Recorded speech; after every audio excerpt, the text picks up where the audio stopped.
see a lot of these, like Marathon, for example, they're a big miner and they don't do a pool. They do all the block templates themselves, and they have these things like Slipstream where they can customize the block in a certain way. Like I'm sure if you look on mempool.space, you can see the blocks where they made an advertisement where it was like a big M, or they made a block that was like a picture of Trump. And the way that they're doing that is they're cherry picking transactions to put them and construct the block and then add that block to the chain.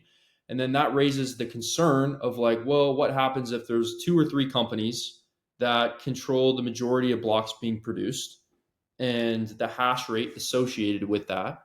Then what happens if they want to blacklist a certain address, or there's a certain country that they want to sanction them and they want to say like, no, you can't relay any transactions. Like, we're going to block you. We're not going to include that in a block. You're going to have to wait years and years and years and years to try to get in a block.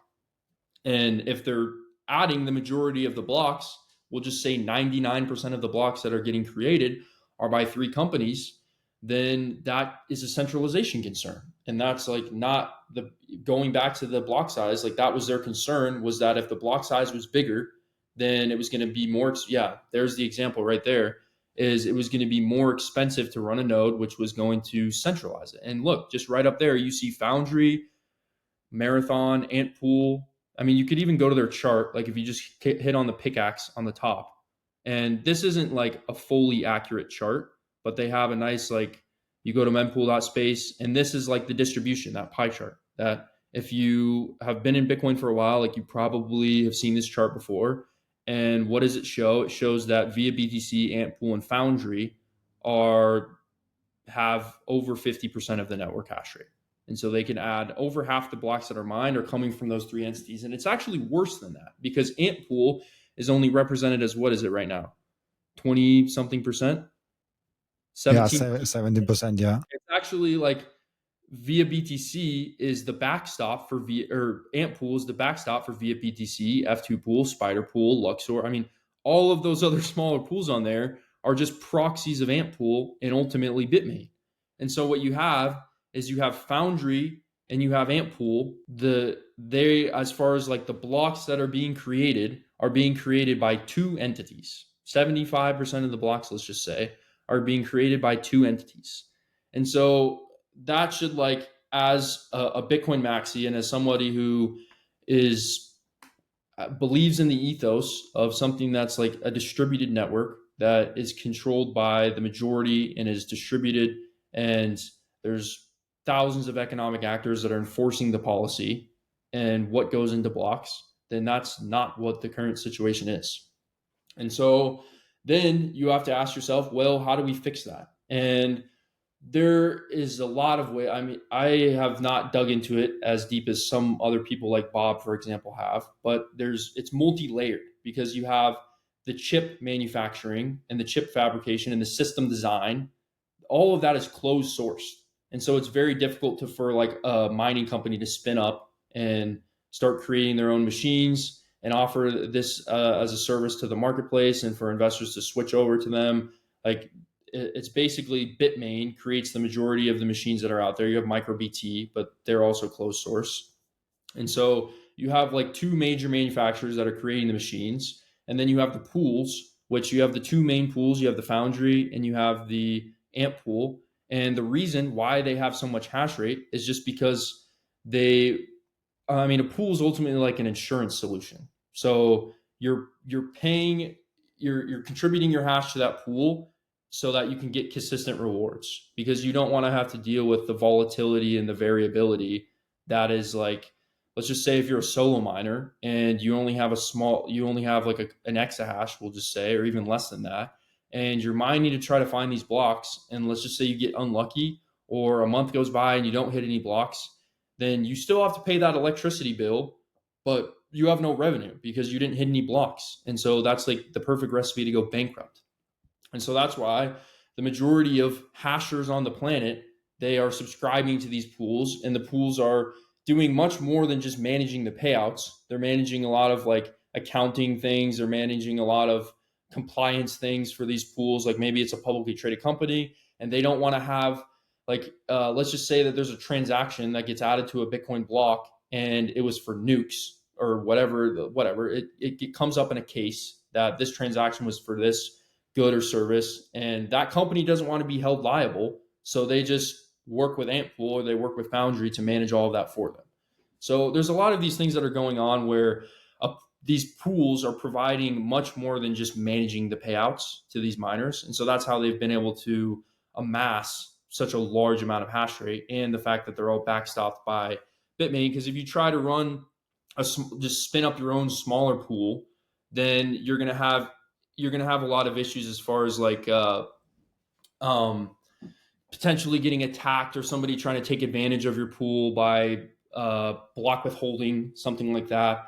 Then you could end up getting wrecked. And so it's just much easier for them to just go with the easy button and mine to Antpool or Foundry and just get the consistent Bitcoin rewards. Now, that is how we've gotten to the current situation to where we're at. 99%, and this is what I'm talking about, this Antpool and this Foundry, is this method that they're using to pay out miners is full pay per share. They're based on the estimated block subsidy, which I mean is 3.125, and based on the estimated transaction fees, and then they do this black box math on the average. They remove the three highest blocks and the three lowest blocks in terms of block reward. They do some math and they come up with this number to pay out miners based off their shares. So it's not very transparent. It's very opaque.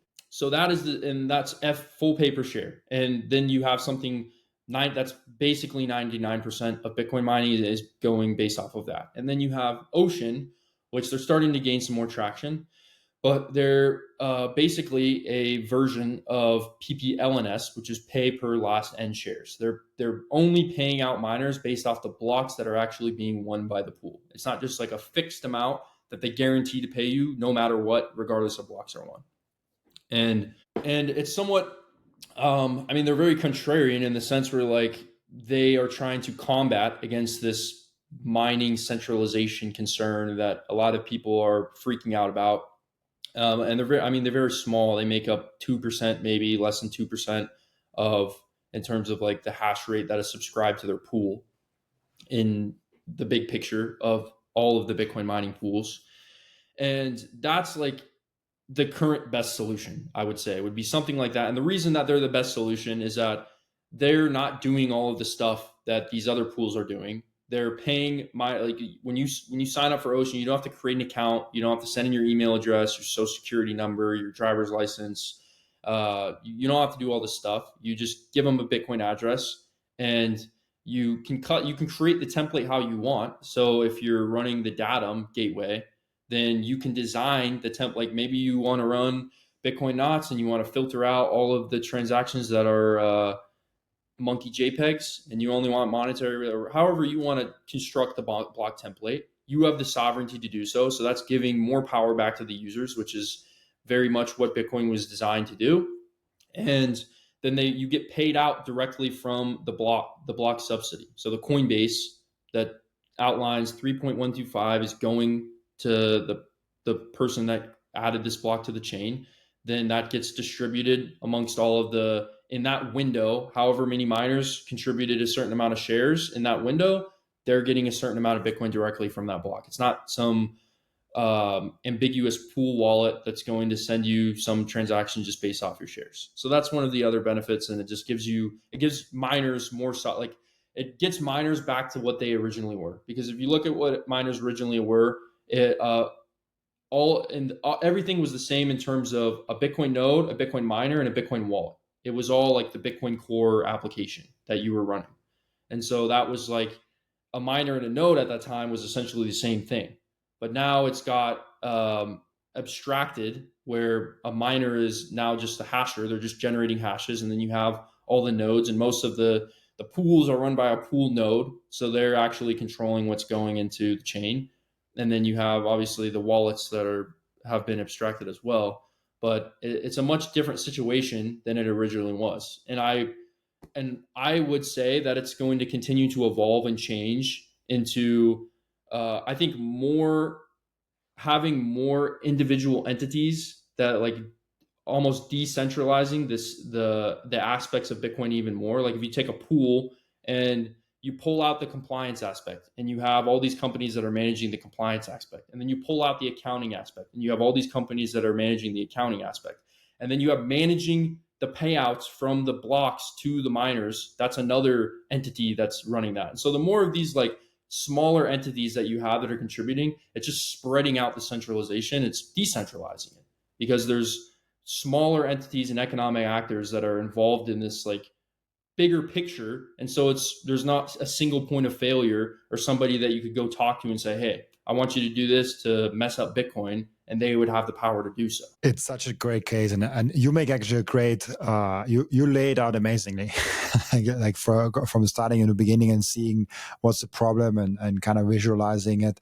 It also shocked me. I don't know, like a year ago and 1.5 years ago, when I really started my Bitcoin mining journey, when I saw how centralized the miners actually are, and where this is a concern, where those miners can potentially conclude and basically censor transaction. They could develop blacklists, whitelists, and all those things. Not saying they will, but like they have the power to do that. If they can put and block the Donald Trump picture, they can exclude you also from the block and just censor the transaction in a way. Yeah, and it's not necessarily that linear, because, like, let's just say Marathon decides to exclude all Robin Sayers transactions, all the transactions that you relay. The node that you're using is relaying your transaction, and Marathon's just blocking it. We're not picking up that relay. Now, Foundry or some other pool that is actually adding blocks, because you couldn't go to your BitAxe and say, all right, add my transaction BitAxe, because a BitAxe is the odds of you getting that transaction into the chain is going to take you 100 years. It's going to take you way too long. And so you would need to go to a miner that's not engaging in that. And I think that's why it's like a nuanced risk, because if they did start to do these things that were obviously not good in the best interest of the network, then they don't have physical control of all the hash rate that's pointing to their pool. So all the people that do have physical control of the hash rate that's pointing to their pool, they would say, hey, you guys you're not doing this anymore. I'm pointing somewhere else. They're going to point to Ocean, or they're going to point to a pool that is genuine and they're not doing all this shady stuff. And then they're going to pick up the Robin Sayre transaction and add it to the chain. And that's the nice thing about like the way the Bitcoin works, is there's not anything like fixed where you can't just like do anything about it. If somebody starts acting like a shady bad actor, then you have the sovereignty and the choice as somebody who has physical control of hash rate to point in another direction. And I think that gets me to like the thing that I like about simple mining so much is that it gives that power back to people. Because like if you're just like a regular Bitcoin maxi investor and you live in your house, you can't scale to like 1 petahash, 10 petahash. You can't add hash rate at scale. It just doesn't work. Like unless you want to build a data center in your backyard, it's just gonna be so much headache, and you have all the other stuff going on in your life that you just can't. You can run your BitAxe, but ultimately your BitAxe isn't solving this problem. Like I just outlined, like the solution is going to be multiple different entities that are adding blocks to the chain. And your BitAxe is never going, I mean, I don't want to say never, but it's going to be like out of all the BitAxes in the world that are running, it's going to be 3 per year, maybe 2 per year, however many that have won a block this year. But it's just not going to be a practical solution. Whereas, like, if you're mining with a hosted Bitcoin mining company, like Simple Mining as an example, then we've built out all the infrastructure. We've built out all of the operational complexities that are involved in running one of these machines. And so let's just say, like, hey, I don't like these two pools, but I believe in this pool and I think it's good for the future of Bitcoin. So I want to be able to purchase ASIC machines that are going to be generating hashes 90 to 95% of the year, and plug that machine in and point those hashes at the pool that I believe in to give them they're going to start winning more blocks because I believe in their mission and what they're doing. And that's like, from an ethical perspective, I think that's one of the number one things that we can provide to investors, is to be able to have exposure to something like that and be able to do it, because it's very difficult to do it with a little micro nerd miner, or just to do it yourself. I mean, you have to have a lot of capital to be able to, you have to find repair techs, you have to negotiate power purchase agreements. There's just a lot of things that are involved that, like, we've already built all of that and we just offer it to you as a service. And I love that you have the sovereignty in mind of like you can choose which pool.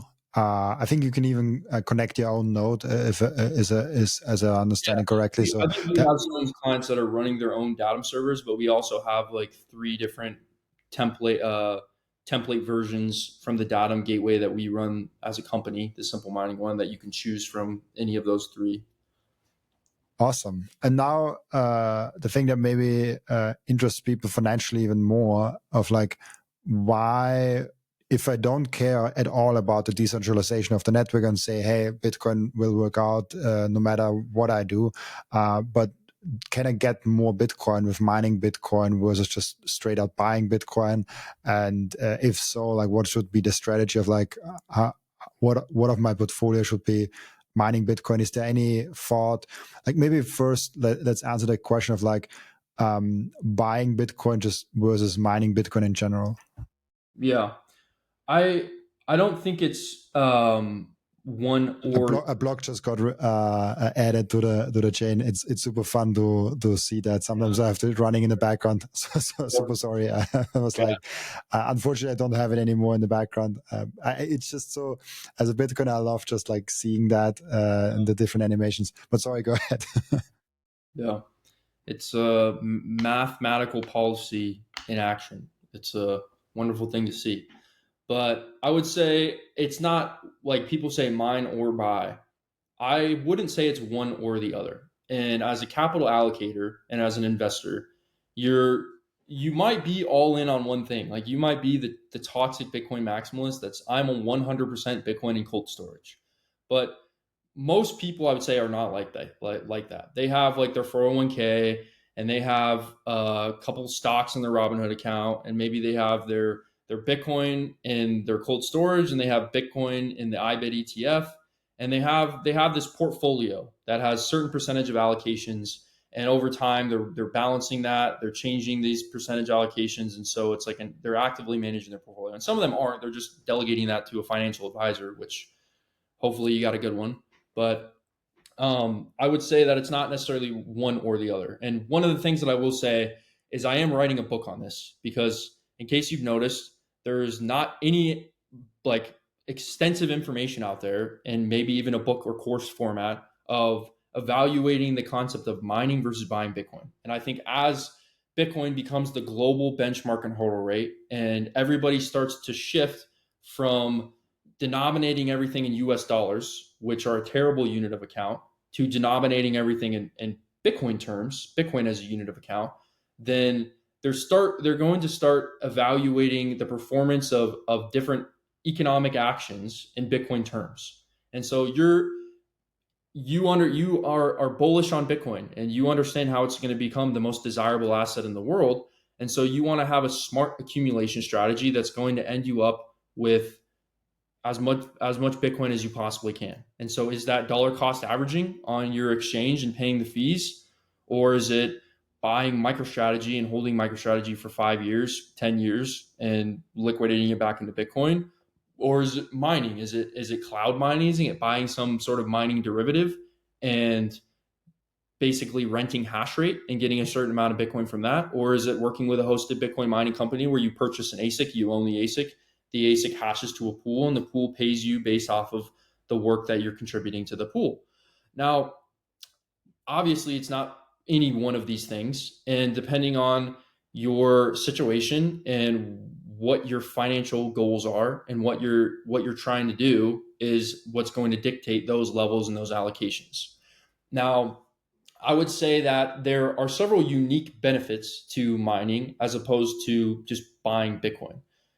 One of the major ones, especially right now, would be the tax benefits, because 100% bonus depreciation is back. If you have a business or any sort of like business entity, an LLC, anything like that, and caveat, I am not a financial advisor or a tax planner. I'm not a CPA, so take all of this with a grain of salt. But if you purchase an ASIC is a physical piece of hardware that you own, like it's your property. whether you buy that through Simple Mining or you buy that from our marketplace or wherever you buy it, that's your property and we're the property managers because, as I mentioned, we have all the operational stuff set up. So you purchase that physical piece of hardware, you run that in one of our data centers, then you can write off 100% of the value of that ASIC machine in the first year. And so you buy $1 million of Bitcoin miners, you decrease your tax burden by $1 million. Now that's very linear. Your tax strategy can get a little bit more nuanced than that, and you can push some buttons and pull some levers to optimize that even more. And that's why like we have a partner tax firm that can advise any of our clients on that. But that is like we get a lot of people that they wouldn't have bought Bitcoin otherwise. They could, but they hear that, oh, I can purchase these machines that mine Bitcoin for me. I just set it and forget it. I don't even have to worry about it. And I can tremendously decrease the amount of taxes that I'm going to pay at the end of the year. And that's like the sole reason why they got into the Bitcoin or started accumulating the Bitcoin in the first place was just because of that. And so, and you buy Bitcoin on Coinbase or River or some exchange, you don't get any tax benefits from doing that at all. You're paying the spot market rate. And that gets into like the other major benefit would be like at 8 cents per kilowatt hour, just as an example, would be our entry level rate. You can mine $120,000 Bitcoin for $60,000. You're 50% off. You can get a Bitcoin 50% off. Now that's great. That's extremely smart accumulation. And that would be assuming like you wouldn't be able to mine one Bitcoin in like a day unless you had a lot of machines. You would probably need your own site in order to, like, just as an example, the 50 megawatt hydro site that we're building with Alps blockchain right now, under current market conditions, is mining 1.5 Bitcoin per day, roughly. So if you want to mine 1.5 Bitcoin per day, I mean, roughly speaking, this isn't exact, but you would need 50 megawatts, which is thousands of machines. Those are hydro miners, which are extremely powerful. They're generating 395 guesses or more than that, 395 terahash per second, which a terahash I think is like over a trillion guesses per second. So that's just like the scale to give you an idea for it. But I mean, that would be the other benefit would be like obviously getting Bitcoin at a discount. You're getting into Bitcoin through an electricity rate. You're paying for electricity to run your machine as opposed to paying the spot market rate on an exchange. Now, the catch there would be you need to purchase the machine. But as I mentioned, like whatever, the machine may cost $10,000 or 0.01 Bitcoin or zero point 0.1 Bitcoin, whatever you end up spending on it today. And that machine, if the price of Bitcoin goes up, can become more valuable because as Bitcoin becomes more demanded and more people want Bitcoin and they're willing to pay a higher price, then they're willing to pay a higher price for that machine that's creating Bitcoin. And the downside is true because if there's less demand for Bitcoin and there's less demand for your machine, then the value of that machine is going to go down. And so I think that's just like generally why it would make sense to have some sort of allocation to mining.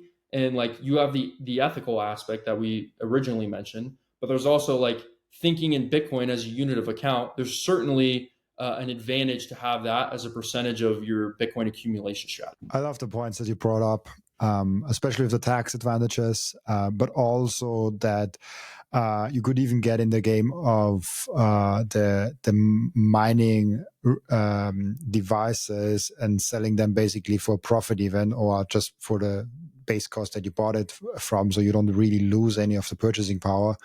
So it's really interesting when you think about those strategies, because in the first way, as a Bitcoiner, you just like buy Bitcoin and you're like, oh yeah, that's so much better than anything I had. Like if you just buy Bitcoin, DCA into it, like you are outperforming almost everyone.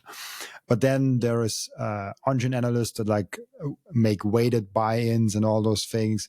But then in mining, you can kind of diversify in there and maybe even outperform Bitcoin with that. Maybe you have a company and you can use some taxes for that. So those strategies are really interesting because people maybe want to do more than just buy and hold, even though I'm aware that's a super easy strategy and one that you already serves you. But maybe there's even more that you can do, which also doesn't take up a lot of time. And I feel like I like the aspect of just contributing to ocean a little bit, a lot, and the sovereignty aspect, and voting basically with your Bitcoin. Yeah. And for many people, like I recently did a webinar with the Bitcoin Way, which like if you care about privacy at all in terms of like your Bitcoin stack, then when you're buying on an exchange, they know that whatever Robin Sayer or Billy Boone is, he owns this Bitcoin that he bought on the exchange, and you can go on a block explorer and you can trace that anywhere. Now, some people they want like they don't want to have, which is that's KYC laws that are required for exchanges to do that. Let's just say you didn't want Bitcoin that, or you wanted Bitcoin that wasn't associated with your identity, then you would need to get KYC free Bitcoin. And now, like if you wanted to just get that on a peer to peer exchange, or you went on Craigslist and you wanted to try to advertise to buy some Bitcoin from somebody in person, then like one, if you go to a peer-to-peer swap exchange, and it's gonna run at a 15% premium. You're gonna have to pay 15% on average, 5 to 15% more than you would pay on a regular exchange. Or like you're taking the risk of, if you try to do it in person, of something going wrong there. I mean, there's a lot of points of failure. You could get wrench attacked, whatever. There's a lot of things that could go wrong there. But there is a demand out there. The point I'm making is there's a demand out there for privacy-oriented Bitcoin. Thank you for watching this video. This was only a snippet of the podcast. And if you want to watch the full episode and get all of the context of this episode, you can click right here or here. Oh, maybe also here.